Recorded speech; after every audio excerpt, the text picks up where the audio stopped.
Buenos días, bienvenidos a la entrevista con Juan de Dios Mastachi Pérez, presidente del Instituto Mexicano de Ingenieros Químicos, IMIQ. ¿Cómo está, ingeniero? Muy buenos días, Pedro. Pues bien, disfrutando esta mañana calurosita. Sí, muy bien. Pues, ingeniero, llegamos a la 56 Convención Nacional del IMIQ. Usted es la titularon México frente a la química innovadora y sustentable. Pudiéramos hacer un corte y decir dónde está la ingeniería química actualmente, dónde está parada y cuáles son sus retos. Buenos días a todos. Y una precisión, el Instituto Mexicano de Ingenieros Químicos inició en el año 1958 como una idea de grandes ingenieros químicos de aquella época. Ok. Y se concretó en el año de 1959. Entonces, estamos celebrando nuestra convención número 61. 61, ok. O sea, ya tenemos más años de corriendo en este tipo de eventos y congresos y convenciones nacionales. Ok. Y tu pregunta es muy interesante porque a lo largo de todos estos años, el IMIQ ha contribuido al crecimiento, sobre todo, y muy importante, de la industria y de la industrialización con base en los hidrocarburos, particularmente petróleo crudo para ser la base de las refinerías, para producción de combustibles, gasolina, diésel, etcétera, y el gas natural como materia prima para las plantas petroquímicas, que ahí producen etileno, polietileno, etcétera, etcétera, ¿no? Entonces, es un orgullo realmente para los ingenieros químicos, ingenieros en general, pero particularmente nuestro gremio, Sí. que hemos participado en el crecimiento de nuestro país. Entonces, a lo largo de todos estos años ha habido situaciones que nos han llevado a tener un gran desarrollo, un gran impulso, una gran participación en el Producto Interno Bruto, pero también en los últimos años hemos sido testigos de una declinación en la producción precisamente de petróleo crudo y de gas natural, que entonces eso ha provocado que nuestra industria pues tenga ya una menor participación. O sea, la producción ha disminuido, la importación de materias primas ha crecido, sobre todo de gas natural, para poder mantener pues la planta industrial de base petroquímica.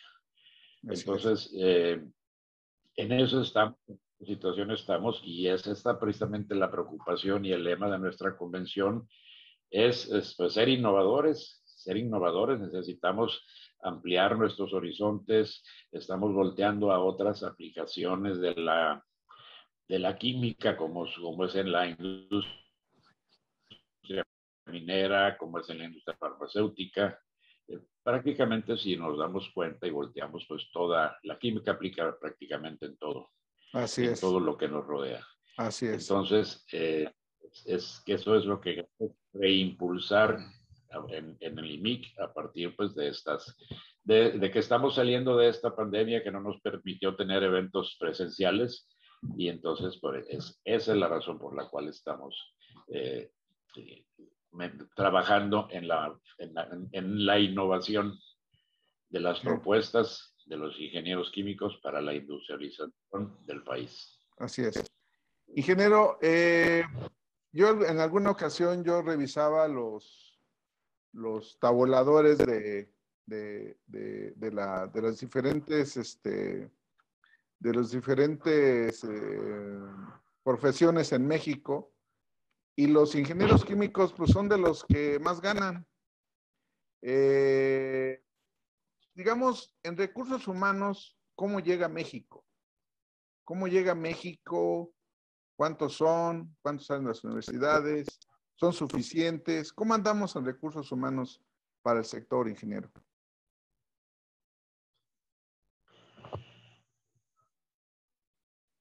Realmente la carrera de ingeniería química ya en estos años se da prácticamente en todos los estados del país. El, el que ahora conocemos como el Instituto Tecnológico de México, que tiene pues ya sus diferentes escuelas en todo el país.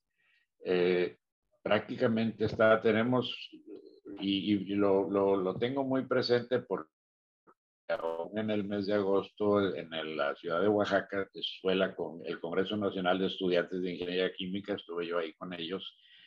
Y entonces está el Instituto Tecnológico de Zacatepec, el Instituto Tecnológico de Minatitlán, el Instituto Tecnológico de Tamaulipas, el Instituto Tecnológico de Chihuahua. Esos como institutos tecnológicos, pero aparte, la mayoría de las universidades estatales también cuentan con la carrera de Ingeniería Química. Entonces,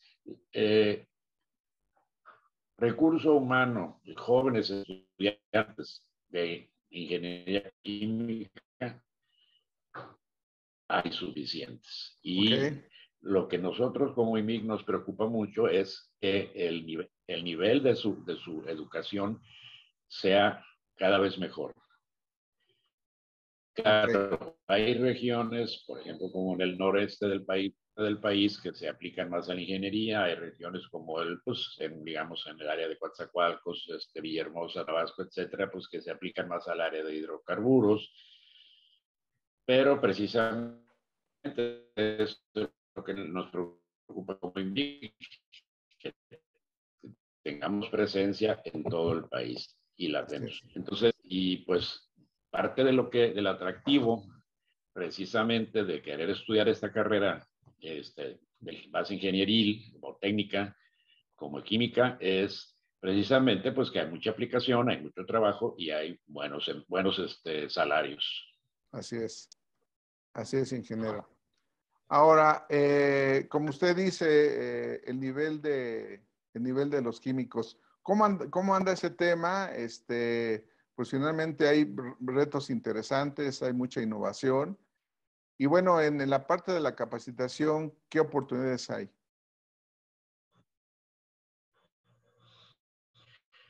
Bien, bueno, en dos puntos. Uno, el nivel educativo en todo el país es todavía desgraciadamente pues muy diferente, pero precisamente hay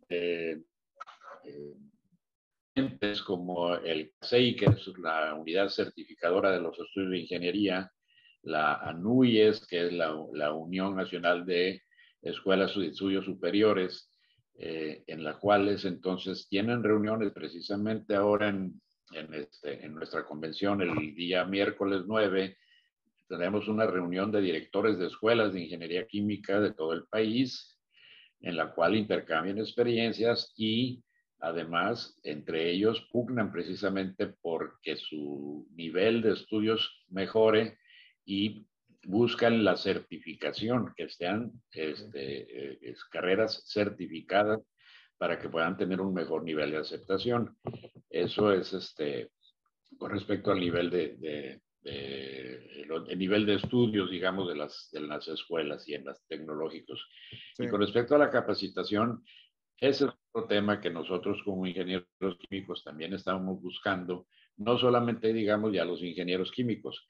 Pertenecemos a la Unión Mexicana de Asociaciones de Ingenieros, la UMAI, que ahí se congregan ingenieros civiles, petroleros, químicos, obviamente, geólogos, etcétera. Y entonces también estamos buscando por una certificación de los ingenieros, de tal manera que a medida que vayamos avanzando en nuestra profesión, busquemos una certificación para actualizar nuestros conocimientos. Okay. Entonces, una de las maneras precisamente al tenerlos actualizados es este tipo de congresos que estamos organizando. Así es.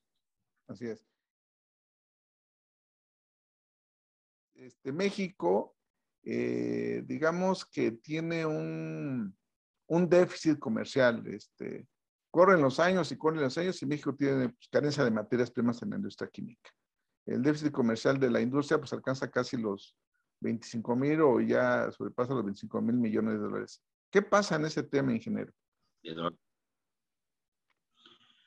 Bien, Pues bueno, es precisamente uno de los temas sí, que vamos a tocar en la convención. Insisto, porque precisamente buscamos ampliar el panorama de pues de las situaciones y problemáticas en el país. Y tenemos un foro muy interesante en el cual vamos a tocar los hidrocarburos, pero desde el pozo hasta la petroquímica. ¿Qué pasa Ahora, con el crudo? ¿Qué pasa con el gas? ¿Cómo se separa? ¿Cómo se distribuye? ¿Cómo está incidiendo? Sabemos que existe, estamos importando muchísimo gas natural de Estados Unidos, de Texas así es. precisamente. Cada vez importamos más, pero afortunadamente en este último año está repuntando la producción de gas, sobre todo en la zona de la cuenca del Papaloapan, en el estado de Veracruz, y un poco también en el sureste, más hacia el estado de Tabasco y aguas someras. Aunque ya sabemos que tenemos el problema de la inyección de nitrógeno en el yacimiento Cantarell, y entonces el gas natural que recibimos de allá, pues viene con alto contenido de nitrógeno, que es un gas inerte, entonces no nos interfiere, pero sí nos disminuye la eficiencia de las plantas. Así es. Entonces, esos son los puntos. ¿Qué necesitamos? Necesitamos producir más materia prima, más gas natural. Y con respecto al petróleo crudo, digamos que por el momento para nuestra capacidad de refinación es suficiente. Sin embargo, lo que nosotros estamos proponiendo es que se mejore la calidad del crudo. El crudo, sabemos que existe crudo pesado, crudo intermedio y crudo ligero. La diferencia es que el crudo ligero tiene mayor cantidad de productos que son eh, más fácilmente separables, y entonces la producción de las plantas de refinación se incrementa y la problemática de su operación disminuye. Entonces, eso es uno de los puntos que estamos proponiendo ahora en la convención. Y por un lado. Por otro lado, lo que le llamamos petroquímica secundaria, o la petroquímica que tiene básicamente la industria privada, ha mantenido un crecimiento, si no muy alto, pero sí constante, y no ha disminuido. ¿Qué significa eso? Que a pesar de que ellos ahora están importando materia, también pues son más eficientes, producen productos de mayor calidad, petroquímica y la industria química se mantengan en un nivel estable, pero no crece más. No crece más desde el punto de vista de que no hay más plantas.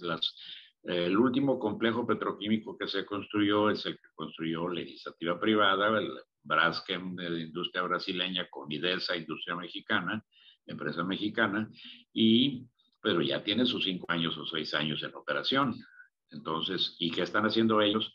Precisamente como Petróleos Mexicanos ya no les puede dar la cantidad de materia prima que necesitan, que es el etano, lo están importando. Sí, sí, sí, no, pues ese es el tema, ¿no? Que pues sin materia prima, pues también cómo se detona todavía esta industria más. Digo, como usted dice, el sector privado está creciendo, pero definitivamente sin materia prima, pues no hay cómo, ¿verdad? Y de ahí que la balanza comercial pues sea tan negativa, ¿no? Y prácticamente 25,000 millones de dólares, que es mucho dinero. Una gran cantidad de dinero, sí, definitivo. Y además, digamos que el dejar de importar materia prima, porque la proporción es mismo México, mismo petróleos mexicanos, ese dinero se queda en México y ya no se va al extranjero, y justamente disminuye ese déficit. Sabemos que no va a ser de un día para otro, de un año para otro, pero lo importante es que caminemos hacia esa posibilidad. Pues mire, va a estar la ingeniera Nale por allá. Ahora sí que yo creo que será muy interesante que pues escuche todo lo que puedan decir los ingenieros, ¿no? Y de alguna manera, pues por ahí puede haber un cambio en esta parte. Digo, son cambios importantes de fondo que no son tan fáciles, pero bueno, pues ahí tenemos ahorita el tema de la refinería Dos Bocas, ¿no? Que tanta polémica ha causado. Pero bueno, la otra pregunta sería en ese sentido, ingeniero.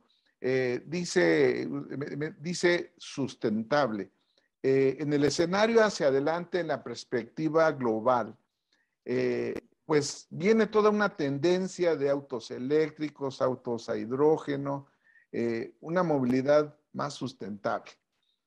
Y bueno, se construye la refinería Dos Bocas. ¿Cómo entender esto, ingeniero? Digo, porque pues están las voces críticas que no están de acuerdo y están las otras voces que dicen, bueno, pues es una manera de no estar dependiendo de Estados Unidos porque pues le importamos un mundo en gasolina, que también es muchísimo dinero. Entonces, ¿cómo ver una refinería Dos Bocas en el escenario, en la perspectiva sustentable, donde vienen nuevas tendencias por un lado y por el otro lado, bueno, tenemos esa dependencia comercial? Bien, bueno, pues para nosotros obviamente es muy importante la construcción de la refinería. Fuentes de empleos, obviamente, para nosotros los ingenieros y de varias especialidades y de ingenieros químicos. Y sí, el origen de buscar depender menos o producir, no digamos dependencia, aunque lo sea, sino más bien producir más nuestros propios combustibles, porque podemos, porque tenemos la materia prima. Entonces, pues obviamente, porque voy a traerla si yo la puedo producir aquí. Claro, ese es un punto. Pero vayamos, como bien dices, más hacia adelante, porque el futuro no es dentro de 5 o 10 años. El futuro de los autos eléctricos, o de los autos a base de hidrógeno, no digamos autos, del transporte a base de Vehículos. hidrógeno, porque el hidrógeno ya se está empezando en barcos, en aviones y en vehículos de carga, etcétera, ¿no? Entonces sí es un movimiento muy interesante, pero tampoco se va a dar de la noche a la mañana, ni de un día ni de un año para otro. O sea, imagínense, estamos en un mundo globalizado. Combustibles a base de hidrocarburos va a haber durante los próximos 50 años, y no porque no querramos, sino simple y sencillamente porque en regiones como África, que dependen mucho de su transporte, sistema de transportación, y apenas está, difícilmente van a hacer la transición. Entonces, no es no es nada más producir vehículos eléctricos. Recordemos, importante, la electricidad en su mayor parte se produce también a base de gas natural. Son las famosas plantas de cogeneración, claro, generan energía eléctrica de forma eficiente, pero aún utilizan eso. Entonces, si voy a tener vehículos eléctricos, voy a generar más demanda de electricidad, también voy a tener que quemar más gas combustible para poder producir más electricidad. Entonces, no es nada más cambio mi coche y ya no quemo gasolina y ahora uso energía eléctrica. ¿De dónde viene esa energía eléctrica? Pues también de quemar combustible. Entonces, hay que manejarlo de manera diferente. Por eso se está dando un movimiento muy interesante en todo el mundo para la generación de hidrógeno, porque ahí sí, hay dos fuentes para mí las más importantes para producir hidrógeno, que le llaman el hidrógeno verde y el hidrógeno azul. El hidrógeno azul es con agua y haciendo electrólisis, o sea, separando el hidrógeno con energía eléctrica, a través de energía eléctrica, y entonces separas el hidrógeno del agua y ya lo puedes purificar y ya lo puedes utilizar, transportar en productos y utilizar. Y el verde es precisamente a base, pero ya no de agua, sino a base de aire, que es la energía eólica, que ahí produces electricidad limpia, y entonces con ese vas a utilizar esa electricidad para producir hidrógeno.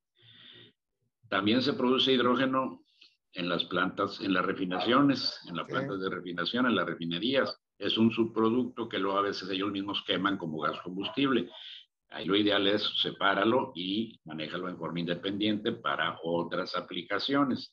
Entonces sí es muy interesante. Por eso yo veo que en el mundo está empezando a mover mucho. En Australia, por ejemplo. Y ya, por ejemplo, Japón, que no tiene petróleo, ni gas, ni nada, ya tiene convenios con Australia para comprarles hidrógeno. ¿Sí? manejando mucho en Europa, la parte, sobre todo ahorita que tienen el problema de la guerra de Ucrania, que Rusia no les quiere dar gas combustible, entonces están volteando a la generación de energía con viento, con aire, eólica, y el hidrógeno a partir del agua, y inclusive del agua de mar. Así es. Entonces son más interesantes y más viables, pero el desarrollo se está iniciando, digamos, tendrá unos 5 años de que está tomando fuerza. ¿Y en dónde? Pues obviamente en países como Europa, que lo requiere. Estados Unidos está haciendo algo, pero como tiene mucho petróleo y mucho gas, pues tampoco le apura mucho, ¿no? Sí. Y entonces está Australia, que tienes un buen mercado con Japón, con Corea, etcétera, bueno, pues también lo está haciendo. Y nosotros en México estamos haciendo ya cosas. Hay una Sociedad Mexicana de Hidrógeno que también está invitada a estar en nuestra convención. Hay industrias como Crioinfra, que está empezando a hacer pruebas para manejar turbinas que no quemen gas, sino quemen hidrógeno. Sabemos que la Comisión Federal quiere hacer algo también por ahí, no lo dicen, pero también lo están iniciando. En fin, Sí. O sea, hay mucha inquietud, nosotros vamos más por esto de hidrógeno. Por y hidrógeno. La transición energética, pues va a durar digamos, está iniciando y va a ser un punto culminante dentro de unos 15, 20 años. Ok, bueno, pues excelente. Pues ingeniero, pues yo creo que nos acaba de presentar una perspectiva general de la industria química desde el punto de vista de los ingenieros. Creo que en la convención va a ser muy interesante escuchar todo eso y pues ver las conclusiones. Muchas gracias a ti. Pues bueno, invitamos a todos los ingenieros químicos del país, a todos los ingenieros de otras aplicaciones y que estén interesados en el intercambio de conocimientos y experiencias, a que nos acompañen en nuestra convención número 61 en Tampico, Tamaulipas, del 9 al 11 de noviembre. Así es. Pues muy bien, gracias por la entrevista. Estuvimos con Juan de Dios Mastachi Pérez, presidente del Instituto Mexicano de los Ingenieros Químicos. Gracias, ingeniero. Un gusto.